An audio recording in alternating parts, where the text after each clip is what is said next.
할렐루야, 좋은 하루 되고 있습니까? 오늘도 주님의 말씀 안에 거하는 저와 여러분 되기를 축복합니다. 자, 오늘 말씀은 디모데후서 2장 14절에서 26절까지 말씀입니다.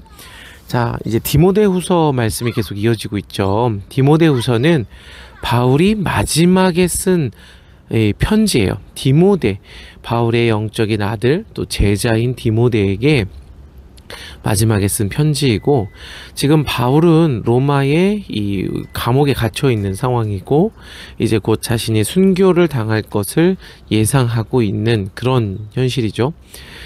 그 죽음 앞에서 그 사랑하는 디모데에게 이제 이 목회와 또 그 이제 제자를 삼고 또 하나님의 뜻을 이루는 것에 대한 이 핵심적인 가르침들을 전하고 있습니다.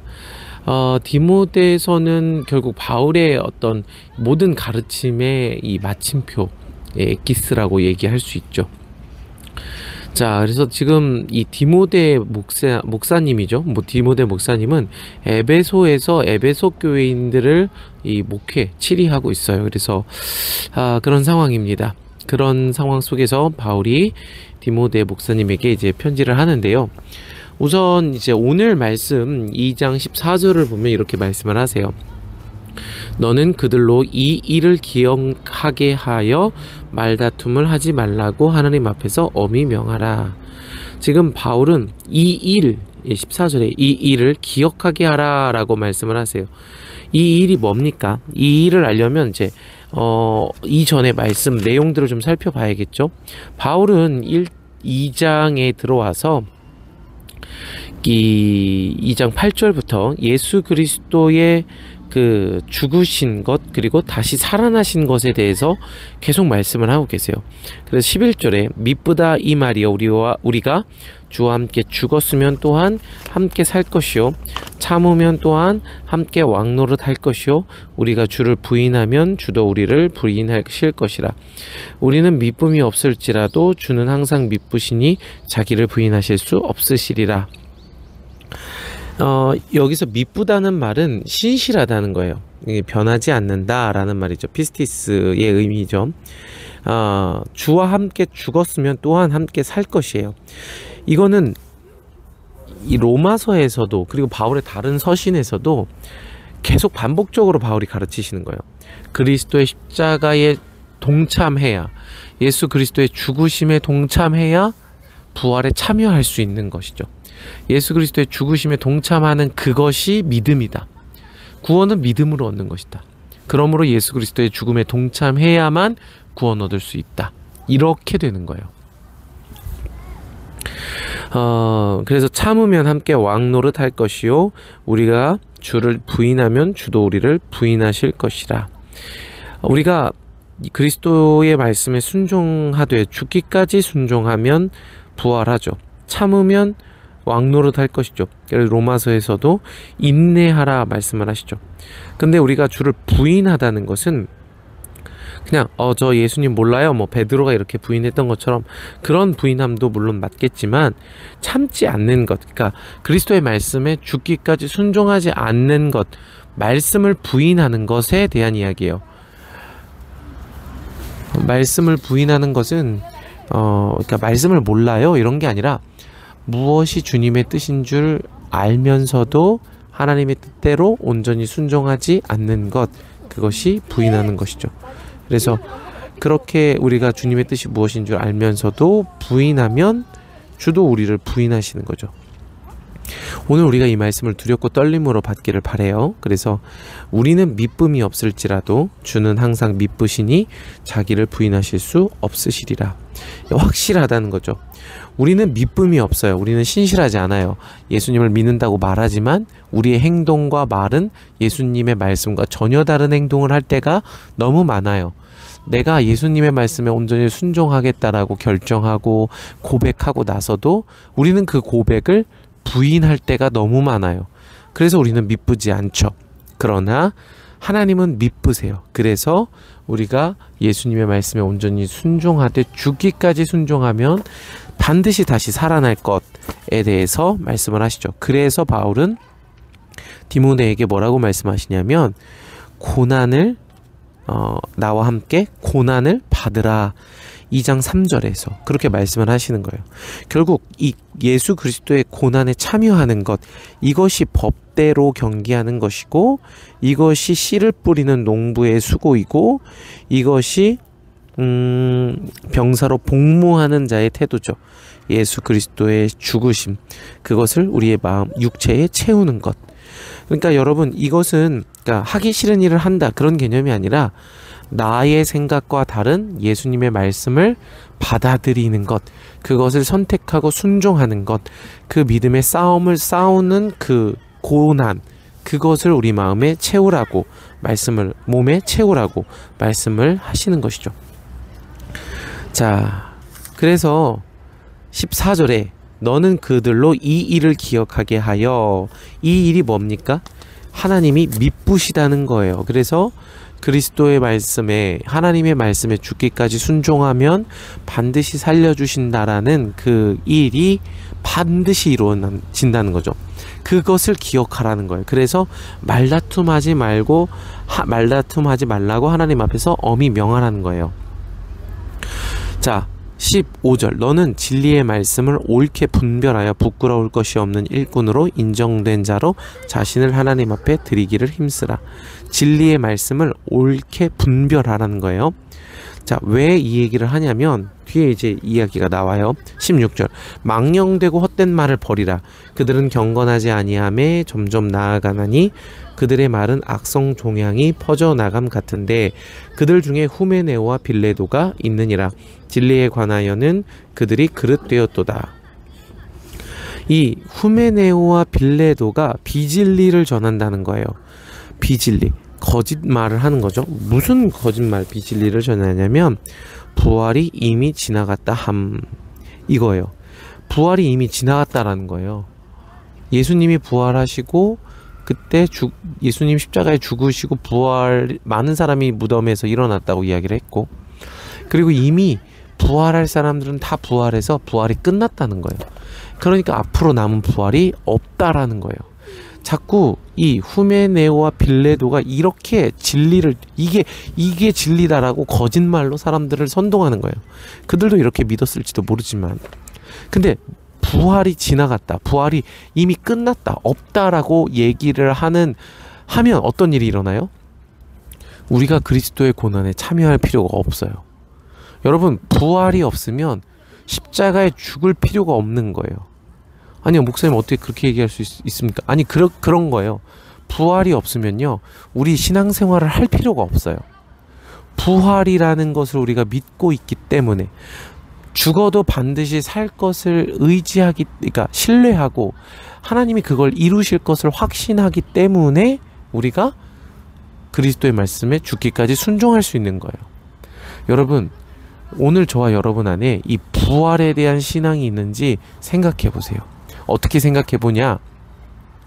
저와 여러분이 말씀에 죽기까지 순종하는가, 자기의 고집을 꺾고 순종하는가를 보면 알아요. 누가 순종합니까? 여러분, 아무나 자기 고집을 꺾지 않아요. 아무나 자기 시간과 재정과 혹은 자기의 생명을 내어주지 않아요. 누가 내어줘요? 다시 살 줄 확신하는 사람들, 부활을 믿는 사람들만 죽음에 참여할 수 있는 거예요. 그러니까 여러분, 너 왜 죽지 않아? 이렇게 말할 수가 없어요. 그냥 부활에 참여할 수가 죽음에 참여할 수가 없어요. 부활을 믿지 않기 때문에. 그러니까 여러분이 오늘 저와 여러분이 부활을 믿는지 한번 깊이 돌아보면 되죠. 자, 그래서 그런 일들이 일어나는 거죠. 부활이 없다는 것. 그러니까 이것에 대해서 조금 설명을 하자면, 사두개인들이 이 부활을 부정을 했어요. 그래서 사두개인들이 이제 추구했던 그 하나님의 나라는 뭐냐면, 이 땅에서 실제적으로 현실화되는 하나님의 나라를 사두개인들이 추구를 한 거예요. 그래서 부활이 없으니까 이 하나님이 약속하신 그 우리가 죽은 이후에 부활하고 가는 하나님의 나라를 바랄 수가 없는 거죠. 그래서 이 메시아가 오시면 로마를 물리치고 이 이스라엘이 다시 회복이 되면서 이스라엘이 온 세상을 통치하게 될 것이다. 이런 이제 실제적인 뭐랄까 이 땅에서에만의 그 하나님의 나라를 바라는 거예요.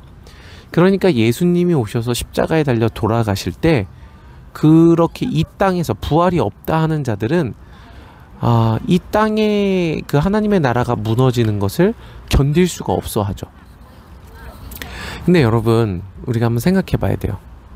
여러분, 오늘 저도 여러분도 이 땅에서의 이 천국을 원하는 건 아닌가요? 이 땅에서 내가 내 손에 실제적으로 이익이 되고 내 눈에 가시적으로 보여지는, 내가 만족할 만한 하나님의 나라가 이루어져야만 한다. 그래서 그것이 이루어지지 않으면 견딜 수 없어 하는, 그것은 결국 부활을 믿지 않는 거예요. 예수님이 십자가에 달려 죽으심은요, 모든 율법과 문자에 대한 이 도전이에요. 그러니까 문자는 뭐냐면 가시적으로 보여지고 좋아 보이고 화려해 보이는, 성공하는 것 같은, 그게 문자와 율법인데, 예수님이 십자가에 죽으심은 완전한 패배예요. 그 문자의 시선으로 볼 땐. 근데 영의 관점으로 볼 땐 어때요? 완전한 성공이죠. 하나님의 말씀의 율법의 본질을 행한 게 십자가예요. 그러니까 이 관점이 완전히 다른 거죠. 문자에 갇힌 자들, 이 땅의 것에만 초점을 두는 자들은 십자가를 받아들일 수가 없어요. 십자가는 거리끼는 것이에요. 그러나 믿는 우리들, 그러니까 무엇을 믿는 우리들? 영과 진리를 믿는 우리들에게는 십자가는 소망이죠. 죽어도 다시 살겠고, 이 소망을 갖게 하는 거예요. 여러분, 오늘 이 땅의 것에만 연연하고 이 땅의 것에만 초점을 맞추고 이 땅에서 내가 원하는 삶을 살아야만 한다라는 것에만 목매여 있는 우리들의 마음이 있다면, 그것들이 깨지고 하나님의 영원한 나라를 소망할 줄 아는, 그래서 영과 진리, 본질을 추구할 줄 아는 그런 저와 여러분 되기를 바랍니다. 그래서 19절에 하나님의 견고한 터는 섰으니 인침이 있어 일렀을 때 주께서 자기 백성을 아신다 하며 또 주의 이름을 부르는 자마다 불의에서 떠날지어다 하였느니라. 하나님이 아시는 백성, 하나님의 나라는요, 이 땅에 대한 얘기가 아니라는 거예요. 하나님의 나라는 하나님의 말씀의 본질이 이루어지는 것, 그것은 이제 뒤에 나오는 그 이제 의의 믿음과 사랑과 화평이에요. 이것을 추구하는 본질이 하나님의 나라예요. 그러니까 뭐 내가 먹을 것이 없어도 나의 중심에, 좀 극단적인 예지만 여러분, 먹을 것이 많이 있기를 바래요. 여러분의 인생이 잘 되길 바래요. 항상 얘기하지만 저는 여러분을 저주하는 자가 아니에요. 말씀에서 말씀하시는 본질을 얘기하고 싶어서 그래요. 그러니까 내가 가난해도, 혹 내가 원하는 대로 인생이 풀리지 않고 몸이 아플지라도 의의 믿음과 사랑과 화평을 따른다면 그게 하나님의 나라라는 개념이에요. 그래서 주의 이름을 부르는 자, 그 하나님의 나라를 바라는 자들은 불의에서 떠나라. 그러면서 20절에 큰 집에는, 이 큰 집이 어디겠어요? 큰아버지 집입니까? 큰 집은 바로 하나님의 나라를 얘기하는 거예요. 성전을 얘기하는 거죠. 성전에는 금그릇과 은그릇뿐 아니라 나무 그릇과 질그릇도 있어 귀하게 쓰는 것도 있고 천하게 쓰는 것도 있나니, 그러므로 누구든지 이런 것에서 자기를 깨끗하게 하면 귀히 쓰는 그릇이 되어 거룩하고 주인의 쓰심에 합당하여 모든 선한 일에 준비함이 되리라. 이 많이 아는 말씀이에요. 그런데 이 얘기를 문맥 안에서 보세요. 비진리와 진리의 부딪힘에 대해서 바울이 얘기를 하고 있어요. 그래서 바울은 15절에 진리의 말씀을 옳게 분별하는 거예요. 지금 후메네오와 빌레도와 같이 비진리를 말하면서 이 땅의 것에만 초점을 맞추게 하는 자들이 있으니까 진리의 말씀을 분별하여 옳게 전하라는 것이죠. 그것이 깨끗함이에요. 여기서 말하는 깨끗함은, 그러니까 어떤 도덕적인 깨끗함, 물론 여러분 그건 문자적 수준의 깨끗함이에요. 이건 다 깔고 갑시다. 여러분 우리가 해냅시다. 그렇게. 그러니까 도덕적 기준의 깨끗함을 본문에서 얘기하는 게 아니라 비진리가 없는, 진리가 가득한 그것을 얘기하는 거예요. 그게 깨끗한 그릇이고 그 그릇 깨끗한 진리로 가득한 그릇이 되어야만 하나님의 성전에 쓰임을 받는 거예요. 그래서 스가랴서에서 성전의 그 이제 모든 그릇이 여호와께 성결함이라고 이제 기록이 되어 있죠. 재밌지 않습니까? 이런 연결성들이 계속 발견이 되는 게 너무 재밌어요. 그래서 주인의 쓰심에 합당함, 이게 하나님의 목적과 의도에 맞는 이라는 거예요. 그러니까 우리의 포커스는 하나님의 의도와 목적에 맞추는 거예요. 내가 도덕적인 것, 내가 신호등 빨간불 잘 지키는 것 지켜야 돼요. 여러분 지키지 말라는 게 아니라, 그게 내 의로움과 부정함을 결정하는 게 아니라 하나님의 의도에 내가 맞추어져 있는가, 그거예요. 그래서 선한 일에 준비함이 되라는 거죠. 22절, 너는 청년의 정욕을 피하고 주를 깨끗한 마음으로 부르는 자들과 함께 의와 믿음과 사랑과 화평을 따르라. 어리석고 무식한 변론을 버리라. 이에서 다툼이 나는 줄 알미라. 그러니까 어리석고 무식한 변론, 이 다툼에서 멀어지라는 거예요. 이 14절에 말다툼하지 말라는 거예요. 이 청년의 정욕이 뭐냐면, 많은 학자들은, 아니 대부분의 학자들은 이것을 성욕이라고 봐요. 어린 자들, 청년들이 갖고 있는 이 정욕. 그래서 디모데 목사님이 젊었기 때문에 성적인 욕구를 주의해라, 혹은 뭐 어떤 그 재물에 대한, 그리고 이 권력에 대한 욕구를 주의해라, 이렇게 보기도 해요. 맞아요. 여러분 주의하세요. 근데 한편으론 성적인 욕구, 그리고 권력에 대한 욕구, 그리고 재물에 대한 욕구, 그게 왜 죄죠? 한번 질문, 아이고 모기가 왔네요. 한번 질문을 해보세요. 여러분, 하나님은요 사람을 창조하셨어요. 사람을 금욕주의자로 창조한 게 아니라, 그러니까 욕심이 없는 존재로 창조한 게 아니라 정복하고 다스리는 존재로 창조하셨어요. 그러니까 성적인 욕구는 건강한 성인 남녀라면 다 있는 거예요. 그리고 권력에 대한 욕구, 높이 올라가서 다스리고 통치하고자 하는 욕구도 있는 거예요. 그러니까 사회가 구성이 되고 유지될 수 있어요. 만약에 여러분 권력욕이 아무도 없어, 모두가 권력욕이 없어, 그러면 이 사회가 구성이 됩니까? 만약에 여러분 발전에 대한 욕구가 없어, 그러면 인류가 이렇게 발전할 수 있어요? 재물에 대한 욕심이 없어, 그러면 누가 일을 합니까? 공산주의 국가입니까? 뭐 배급받아요? 그런 개념이 아니에요. 이것은 그러니까 우선 말씀을 기준이에요. 말씀을 기준으로, 말씀의 기준에서 벗어나는 모든 그 욕망들, 그것들을 주의하되, 자, 뭐 조금 더 본질적으로는 이 청년은요 네오테리코스인데 어린이에요. 어리다, 젊다, 이런 거. 그리고 정욕은 에피디미아, 욕정, 정욕, 갈망, 디자이어예요. 디자이어. 자, 그런데 어린이들의 디자이어, 이거 뭡니까? 앞에서 이야기한 문맥을 볼 때 문자에 갇힌 자들, 도의 초보에 머무르는 자들에 대한 이야기예요. 그러니까 눈으로 볼 때 부활이 이미 지나갔다, 부활 안 보인다, 이거예요. 이 땅에서의 것으로만 만족하자, 이거예요. 이게 청년의 정욕이에요. 문자에 갇혀 있어서 이 땅의 성공과 실패, 좋아 보이는 것, 눈에 좋아 보이는 것, 먹음직도 하고 보암직도 하고 지혜롭게 할 만큼 탐스럽기도 한 그것을 따르는 것을 얘기하는 거예요.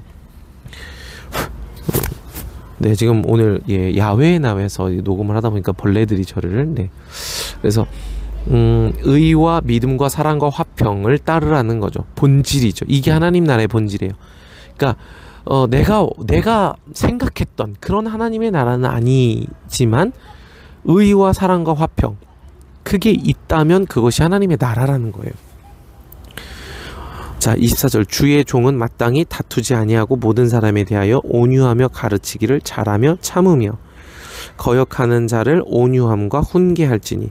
은혜와 진리로 훈계해야 돼요. 예수님은 은혜와 진리가 충만하신 분이죠. 그러니까 은혜를 통해서 그들을 거절하지 않으세요. 받아들이세요. 죄인을 구원하시는 게 하나님의 은혜죠. 그 온유함으로 받아들여요. 그런데 그냥 기준이 없이 받아들이는 게 아니라 진리로 훈계해야 돼요.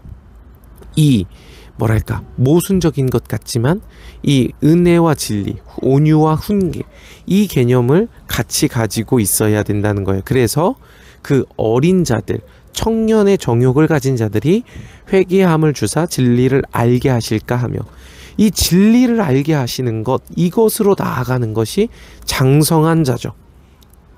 그러니까 여러분, 바울의 서신을 볼 때 이런 개념들이 없이 보면요, 그냥 22절에 이거 성욕을 주의하십시오 이렇게 하고 끝나요.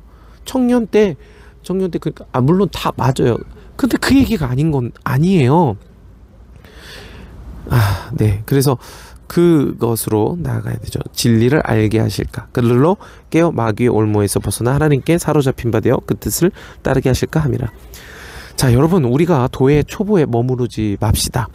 그러니까 오늘 디모데 후서를 보면서 알아야 되는 건 이 말다툼, 논쟁이 없어야 한다는 거예요. 그런데 이 논쟁이 어디에 있어요? 우리의 중심에 있는 거예요. 바울은 지금 디모데 목사님에게 교회 안에서 이 말다툼, 논쟁을 하지 말라는 건데, 그런데 오늘 이 논쟁이 우리의 중심에 있어요.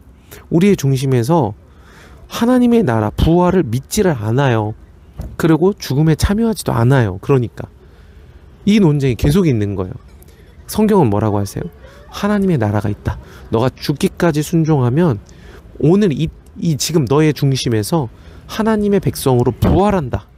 이걸 말씀을 하시는데 안 들어요. 그러면서 내 뜻대로 되지 않는 상황과 환경들에 대해서 원망하고 불평하고 끊임없이 내 안에서 갈등하죠. 그게 청년의 정욕입니다. 할렐루야. 이해되시죠? 그러니까 여러분, 진리와 은혜 가운데로 나아가시기를 바랍니다. 진리를 알아야 돼요. 그래서 25절에 거역하는 자를 온유함으로 훈계할지니 혹 하나님이 그들에게 회개함을 주사 진리를 알게 하실까 하며, 이 진리를 모르는, 문자에 갇혀있는 그들에게서 진리를 아는 것으로 나아가야 한다는 것입니다. 그것이 깨끗한 그릇입니다. 자, 여러분, 그래서 당연히 뭐 성적인 거룩함, 혼전순결, 여러분 그냥 당연한 겁니다. 그래서 그렇게 이제 나아가고요. 어쨌든 뭐 우리 청년부에서 그러니까 뭐 남자친구 여자친구 결혼하기 전에 뭐 같이 뭐 1박 여행을 간다? 저는 용납이 안 됩니다. 네, 여러분, 그거는 우리 청년부의 기준이니까 그렇게 이해를 하시고, 그리고 뭐 그런 거룩함을 지키는 부분들, 그거는 두말할 나위 없어요. 기본이에요, 기본. 문자가 없으면 영이 담기질 않아요, 여러분. 그러니까 도의 초보도 없는데 무슨 장성한 것을 바랍니까? 네, 도의 초보를 충실하게 하셔야죠. 그런데 오늘 디모데서의 본질은 그것에 대한 얘기가 아니라 부활을 믿지 않는 비진리를 계속 추구하고 있는 것에 대한 이야기. 그래서 그 갈등, 오늘 부활을 믿음으로 죽음에 참여하라고 하시는 그 바울의 가르침, 이걸 들으라는 거죠. 자, 여러분, 들음으로 오늘 저와 여러분이 이 장성한 분량, 이 청년의 수준이 아니라 그 아비의 수준으로 나아가기를 축복합니다. 사랑하고 축복하고 오늘도 주님의 말씀 안에 거하는 저와 여러분 되기를 바랍니다. 구독과 좋아요를 눌러주세요. 조떼꾸아.